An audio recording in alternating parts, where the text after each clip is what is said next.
చిత్తూరులో జరిగిన TDP party parliamentary కార్యవర్గ ప్రమాణ స్వీకార కార్యక్రమం పసుపు జెండాల హోరు కార్యకర్తల ఉత్సాహంతో ఘనంగా నిర్వహించారు. ఈ సందర్భంగా పార్లమెంటరీ అధ్యక్షులుగా షణ్ముఖరెడ్డి, ప్రధాన కార్యదర్శిగా సునీల్ చౌదరి సహా కార్యవర్గ సభ్యులు ప్రమాణ స్వీకారం చేశారు. ఎంపీ దగ్గుమల్ల ప్రసాదరావు, ఎమ్మెల్యేలు, ఎమ్మెల్సీలు పాల్గొని కార్యక్రమాన్ని విజయవంతం చేశారు.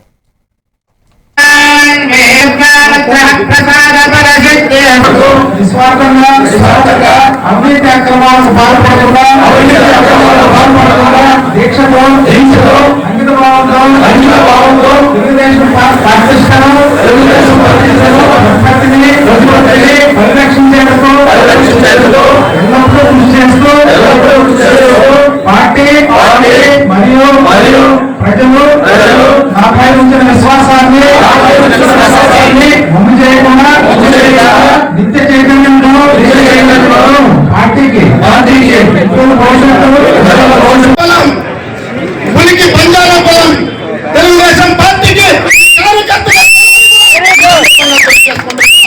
ప్రజలు అర్పించిన పదవికి అడిగిన అప్పటి కార్యక్రమం వల్ల మాకు ఇవ్వలేకపోయారు. ఇప్పుడు మళ్ళీ ఈ పదవి పెట్టినందుకు మా లోకేష్ బాబు గారికి